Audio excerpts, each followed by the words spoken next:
ከአንዱ ገዳም ወደ አንዱ ገዳም መሄድ አይፈቀድም። የትም ቢሆን በዓል ክብር ነው እንደዚህ ላደርግ ነው። አሁን የኛ መነኩሴ ግሸን ልሳለም ነው እንትን ምድረ ከብድ ልሳለም ነው እያለ አገር ለአገር መዞር ያለበት ገዳም ውስጥ አቡነ ተክለ ሃይማኖት አሉ፣ ሙላዋል። ጻድቁ ገብረ መንፈስ ቅዱስም አሉ። መዞር ምንድነው? እስመ መነኮስ ዘያንሶሱ ሀገር ለሀገር ሳያጤን ስጋው ለክርስቶስ ውእቱ። ሀገር ለሀገር የሚዞር መነኩሴ የክርስቶስን ስጋ ሽጦ የሚበላ ነው የተባለ።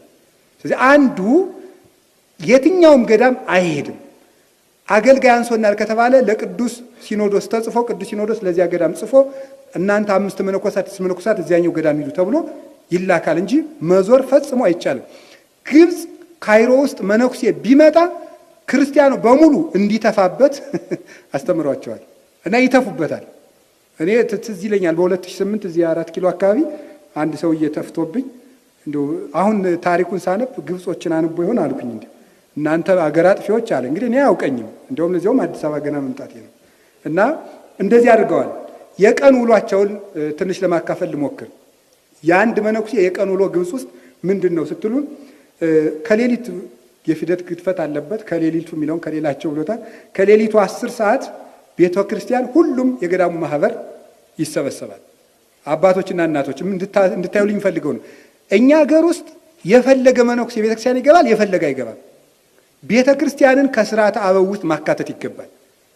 ምንኩስና እግዚአብሔርን ለማምለክ ከዓለም መለየት ነው እንጂ እያመካኙ ከበዓት መተኛት አይደለም። ስለዚህ ቤተ ክርስቲያን የማይገባ መነኩሴ የቤተ ክርስቲያን ጠላት ነው፣ መናኝ። ስለዚህ ቤተ ክርስቲያን መግባትን ከስርዓተ አበው ውስጥ ማካተት አለበት። ያለ ቤተ ክርስቲያን መብቃት አይቻልም። ከአካል ተለይቶ ህይወት የሚኖረው ህዋስ ስለሌለ፣ ቤተ ክርስቲያን ደግሞ የክርስቶስ አካል ስለሆነ ከቤቱ ተመልሶ 41 ይሰግዳል፣ 12 መዝሙረ ዳዊትን ያደርሳል። ከዚያ በኋላ ወደ ስራው ይሄዳል። 7ቱን የጸሎት ጊዜያት ይጠብቃሉ።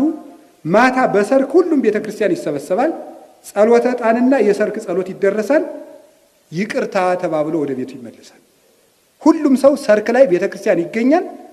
ይቅርታ ጠይቀው ወደ ቤታቸው ይገባል። ሳይታረቅ የሚያድር መነኩሴ ግብጽ ውስጥ የለም።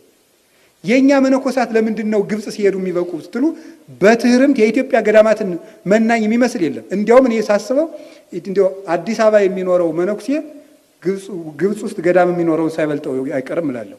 በጣም ተጋዳይ ነው የኢትዮጵያ መነኩሴ። ግን ችግሩ ምንድነው? ይቅርታ የለውም። በጣም ቂመኛና ትዕቢተኞች ነን። ቂም እያለ እንዴት አድርጎ ምንኩስና ሊያበቃን ይችላል? ይቅርታን ከዚያ ሲማር የኛ መነኩሴ ሄዶ ይበቃል።